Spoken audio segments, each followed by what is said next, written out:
So I figure you're pretty expert at taking the derivative. If not, you'll get more and more practice as we move along here. And but the better you are at taking derivatives, the easier the rest of this whole course is going to be. And so I want to start a new chapter here on some applications of derivatives. There are so many applications of derivatives that I think it makes sense to divide them up into a little bit smaller pieces. So in this chapter, I want to explore some derivatives that are not directly focused on graphing or the implications of graphing. And but there's still some graphing involved in this. So for example, this video, let's talk about a simple application. What is the tangent line to a graph of a function? So I'll start off with a simple idea. How about the function y equals 2, or f of x? Y and f of x are the same. They're just different ways of expressing a function y, which is in terms of x. And sometimes we label that function f or some other letter of the alphabet. Anyway, let's look at one of my favorites, which is x to the third minus 9x. And so let's see. It has, you have to take my word for it, it has roots at 0, 3, and negative 3, which means it crosses the axis at those 3 points. And then it goes up, comes down, goes up again. So like I said, for now, just take my word for it on the graphing part. Okay, now then, let's pick a point, maybe negative 1, and f at negative 1, or the y value at negative 1, would be, negative 1 cubed minus 9 times negative 1, which is minus 1 plus 9. That's 8. So it crosses up here at 8. I think if my graph was better to scale, it would be a little bit higher up here. But anyway, this is close enough. Okay, now then, the line that runs tangent to it. Remember, a tangent line just touches the graph at a point. Locally it does. Now it may hit it in other places, but it just touches right here. I don't think I did a fantastic job drawing it, but that's the idea. That's the idea. In fact, I'm not too satisfied with that. Let me redraw this tangent line, because I have something else in mind to look at here when we get done with this problem. All right, so it comes a little closer, maybe. There we go. So, what's the graph of the line? Well, quick review of lines. Lines have slope, and they have y-intercept values. So we have to, the equation of the line will involve the slope and y-intercept. We write lines in this format. That's one way to write it. The slope is the derivative. Right? We talked about this. The derivative describes the instantaneous rate of change. Now, a rate of change is actually a slope value. At an instant in time here, we're talking about the slope of the tangent line at that point. So that is the derivative. So the equation line is actually y equals to y prime x plus b. We can look at it that way. Okay. Now then, so let's in this case, y prime is going to be, well, let's calculate that. So y prime up here, or f prime, is going to be 3x squared minus 9, 3x squared minus 9, and then at negative 1, y prime at negative 1 would be 3 times negative 1 squared minus 9. Positive 1, 3 minus 9 is negative 6. Alright, so the slope is negative 6 at that point. Kind of importantly, you will always notice, I know I mentioned this before, but the slope of the tangent line is the derivative, and it follows whether the graph is rising or falling. And this one is falling, so we expect a negative slope, a negative derivative. And slope being minus 6 means it's a little steep. It means it drops 6 times for every 1 unit forward, down 6 over 1. and which is kind of steep for typical lines. All right, so I'm building this problem up here. Now I can put -6 in here, so my equation is y equals -6x plus b. And then finally, take that out. There we go. We need to know the y-intercept. Well, the point here is -1, 8 is my point. So if I plug in -1 for x and 8 for y, I get 8 equals -6 times -1 plus b. 8 equals to 6 plus b, which means b equals to 2. All right, so it crosses right here at 2. As you can see, my graph is not really to scale very well, but it's reasonably close. Reasonably close. So it would connect this point and 2 on the y-axis. So the equation of the tangent line is y equals to, let's see, -6x plus 2. All right. So that's the tangent line. Let me label that. Not quite finished with this problem. Tangent line. All right. Well, so what would you do with that? Well, a major application of this is we'll end up it'll end up being called Newton's method. And in Newton's method, it's a way of trying to figure out where equations or functions cross the x-axis. We call those roots of the equation. And so if you have an equation that's difficult to solve or maybe impossible to solve by any algebraic or trigonometric method, we can, there's a process called Newton's method that will allow us to estimate the solution to that equation, where it crosses the axis. So I'm going to save the full-blown explanation of Newton's method to a later video.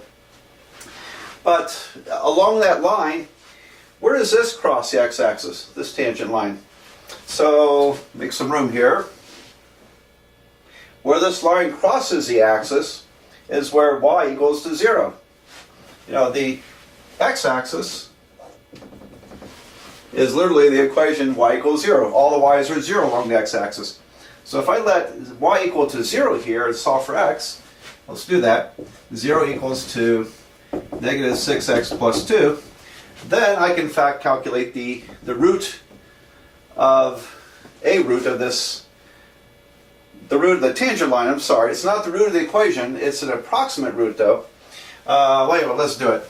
I have this over here. I get 6x equals to 2, x equals to 2/6, which is 1/3. So it crosses the x-axis at 1/3. There we go. Oops. And now, is that interesting? Well, it's actually, we know it would be very easy to check that this function crosses the axis at x equals 0. It runs to the origin. But this approximates it. It gets pretty close. 1/3. Yeah, that's reasonably close. So, matter of fact, when you think about this, these tangent lines are rough approximations of a function. All right, so here I have this function, y equals to x cubed minus 9x. But an approximation of the function, at least in this area right here. Let me get my green pen out. Around this neighborhood, this function, which has, as you can see, it curves around like this, it looks pretty close to the tangent line, y equals -6x plus 2. And if you were to zero in on this, it would, if you were to magnify it, that function would not look so curved. It would start looking pretty flat. Much like when we stand on the Earth is a sphere, it's circular, but it doesn't look like it when we're standing here because on our scale, the Earth looks very flat. Ignoring mountains and hills and valleys, but a field looks flat because the scale we're observing the Earth from. Now, go out in space, the Earth starts to look a lot more spherical, and because it is. So, but if you zero in on this, this looks pretty flat, and it's pretty close to this tangent line. Now, if you stray away from it, it looks less and less like this line. It might look like another line. Over here, whatever this line is, it's going to have a positive slope. Totally different line. So the tangent line is a coarse approximation of a function, and in this case it actually led us fairly close to one of the roots of the equation. So anyway, I'm going to do one more of these tangent line problems, and I'll show you a little bit different way of getting that tangent line.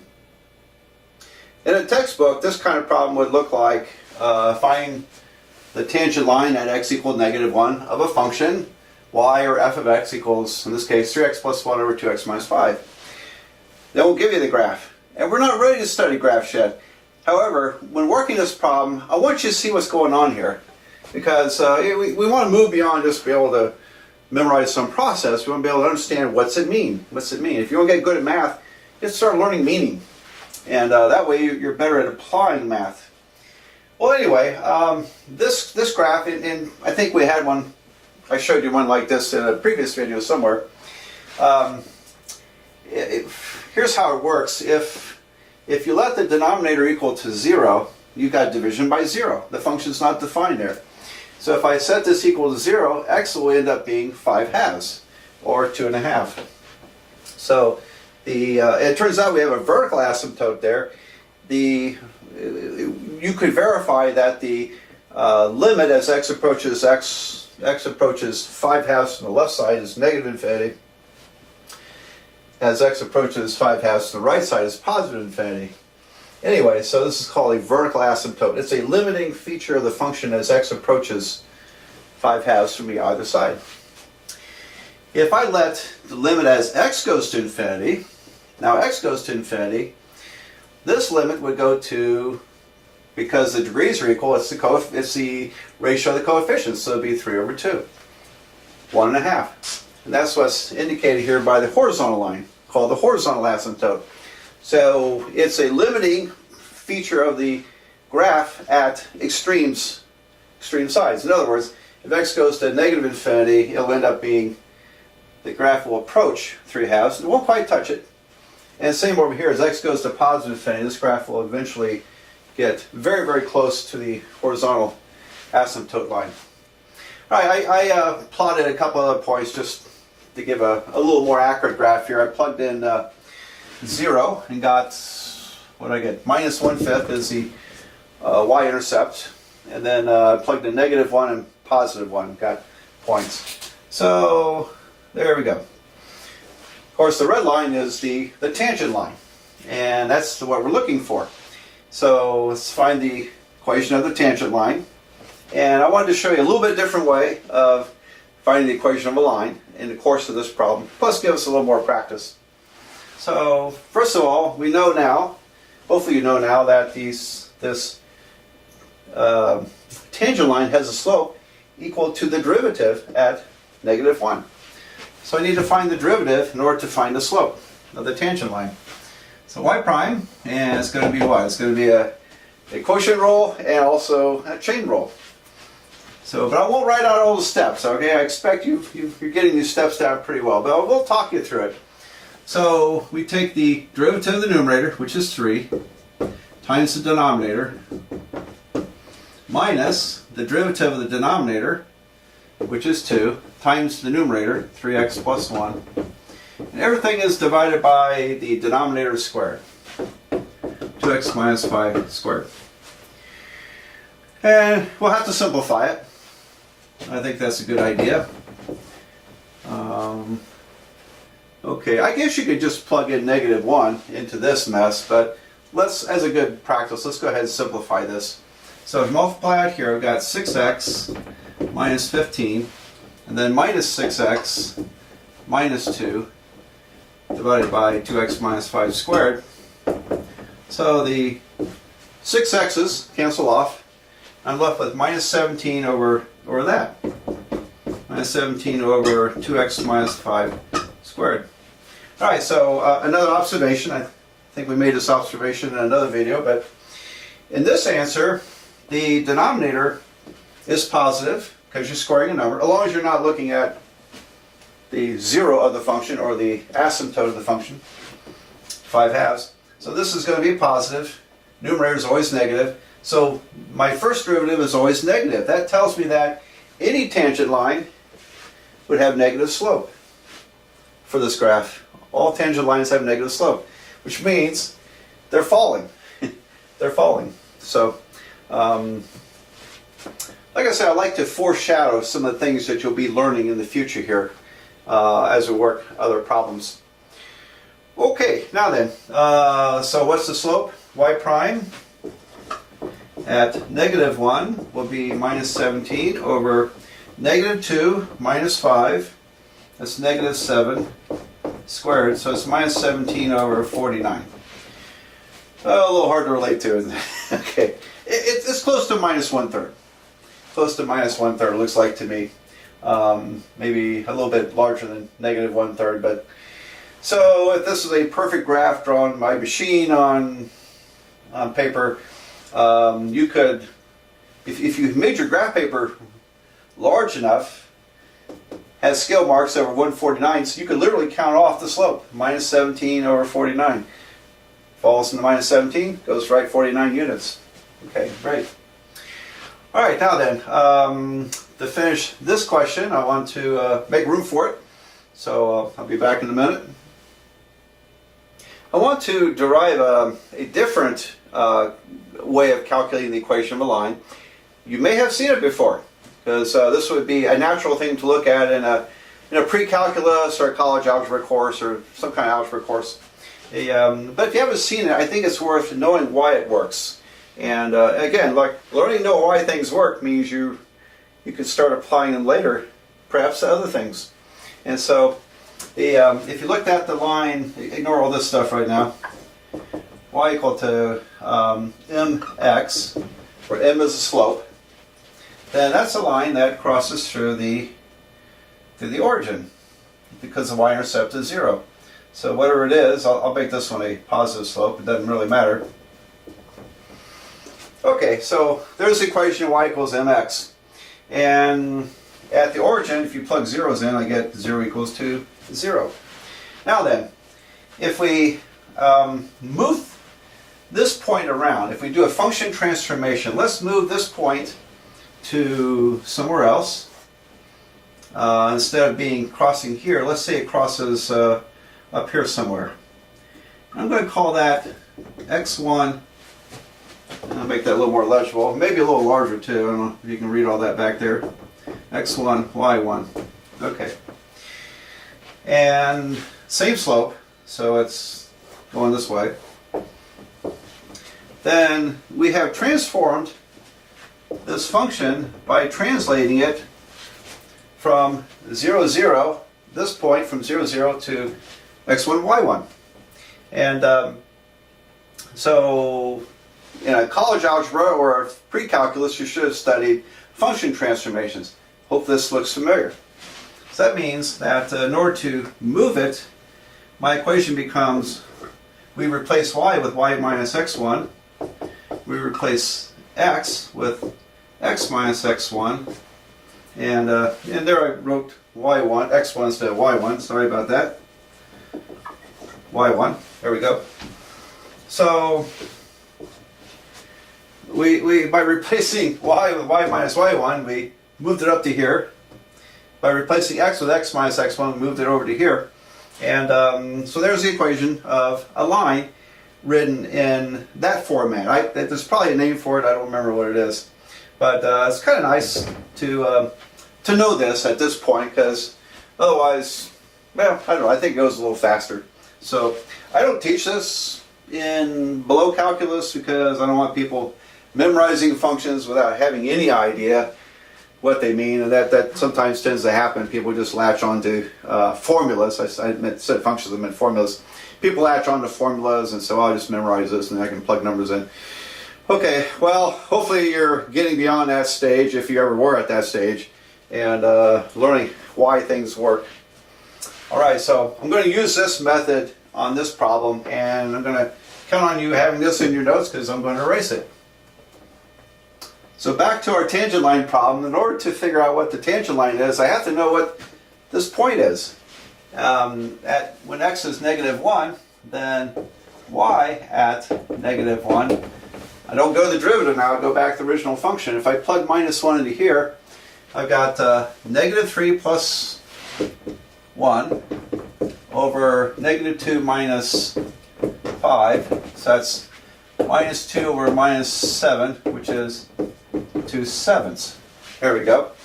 So a bit ugly, but the point is -1, comma 2/7. All right, right there. So y minus y1 would be y minus -1 equals slope minus 17 over 49 times x minus, oh boy, I botched that, didn't I? Oh, I really screwed that up. Honestly, I don't use this formula very often, but it's nice to know. But you have to do it right. Y minus y1 is y minus, not my day here. Alright, try that again. I think I'd do it for a haircut. That's probably the problem. Alright, so y minus y1 is y minus 2/7. We'll get this right. Equals to the slope, minus 17 over 49, parentheses, x minus x1, x minus -1. Great. Alright, so we've got a mess. Y minus 2/7 equals to minus 17/49 times x plus 1. And let's simplify this. See, I don't think we're done until we've got it in y equals mx plus b form. So I know being a student, you're in a hurry. It's just like, well, can I just say I'm done here? No, we're going to simplify this thing, and which means combining terms and writing y as a function of x. So I need to add 2/7 to both sides. Y equals 2. I'm also going to multiply this out. So this is minus 17/49x, and then minus 17/49. And then I have to add 2/7 to both sides. Okay. Alright, so I need to combine these fractions. Y equals to minus 17/49x, minus 17/49. And then here, just you need a common denominator, which means I multiply top and bottom by 7. I know you know how to do that, but maybe you're a little rusty. Some of you are a little rusty. Who knows? So this is 2 times 7, 14. 49. So my tangent line is, well, let's see, what should I do here? Let me make some room. In applications, I expect my students to write out sentences. And you don't have to write a book, just simple sentence. The tangent line is y equals minus 17/49 x minus 3/49. Alright, so because we had minus 17 plus 14 is negative 3/49, which makes that the y-intercept. So, the tangent line. The tangent line, that's the y-intercept. Well, that's a very tiny number, very tiny number. That's why it's very close to the origin here, but just a little bit under. Let me just point out a few things. One thing we could do is, if you wanted to, you write this as y equals to minus 17x minus 3, all divided by 49. Yeah, that would work too. That would be a perfectly good line, equation of a line. One thing you don't want to do is this. This would be wrong. And when I start doing these line problems, no calculus of course, these line problems in the algebras, students like to write, a lot of students like to write fractions with slash marks. So if you write y equals to minus 17/49x minus 3/49, I'm going to count it wrong. You know why? Because writing it this way, x is in the denominator. Not supposed to be in the denominator. You could repair it by putting this in parentheses. Now it's good. But be careful there. If you're my student, I'm going to count off for that, because that's not, this is minus 17 divided by 49x, not minus 17 49 times x, without parentheses. So careful about using slash marks. I just think it's probably a bad idea to use slash marks once you start working algebra and calculus. So I would try to get out of that habit. I was in that habit as a kid also. I always wrote fractions this way, and I had to break myself of the habit. Okay, so we did the problem, we found the tangent line, but I'm going to also take that next step and just, out of curiosity, where does this hit the x-axis? You know, in other words, what's the root of this tangent line equation? Because it looks like it should be very close to where the function crosses, doesn't it? Like I said, the tangent line is an approximation of a function. Now this tangent line would be a really bad approximation over here, or especially over there. Wouldn't work at all, would it? But close by, in the neighborhood, it fits pretty well. And we'll take advantage of that when you learn about Newton's method. So, okay, let's see, do I need to erase stuff? Yeah, we need to set this equal to 0 and solve. So, hang on. So to find where this tangent line crosses the x-axis, the x-intercept, which is here, to the left of the origin, I need to set the tangent line equal to 0. In other words, this equals to 0, and that's kind of a nice format, right? Isn't it? Because at this point, if I multiply everything by 49, the 49 cancels. So multiply by 49, this cancels, again, minus 17x minus 3 equals to 0 times 49. Alright, so add 3, divide by negative 17, I get 3, or minus 17. So the other question I'd like to ask is, what is the root of the tangent line? Alright, so the root of the tangent line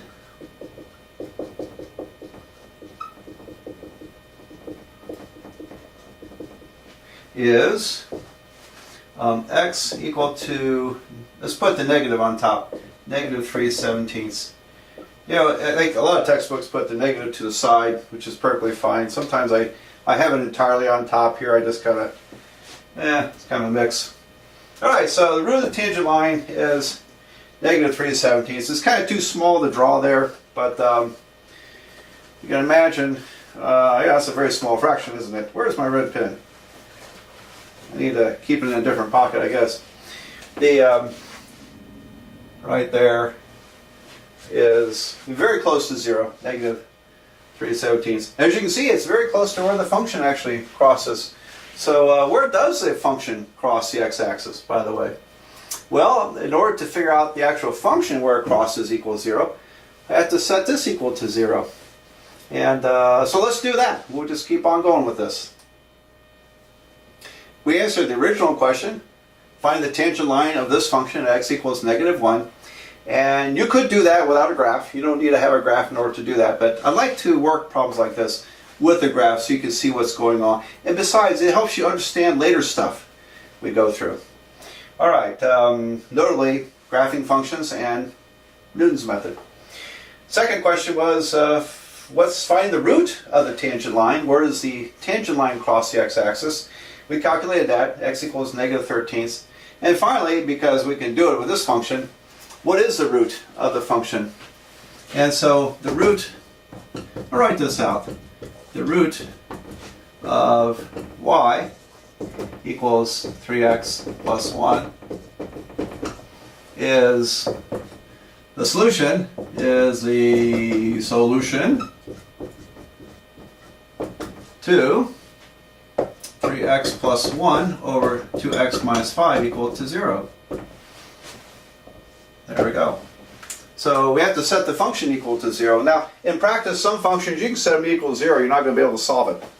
Maybe no algebra technique, no trigonometric technique, no other way to solve it. And so, but this gives an approximation, didn't it? It gave an approximation.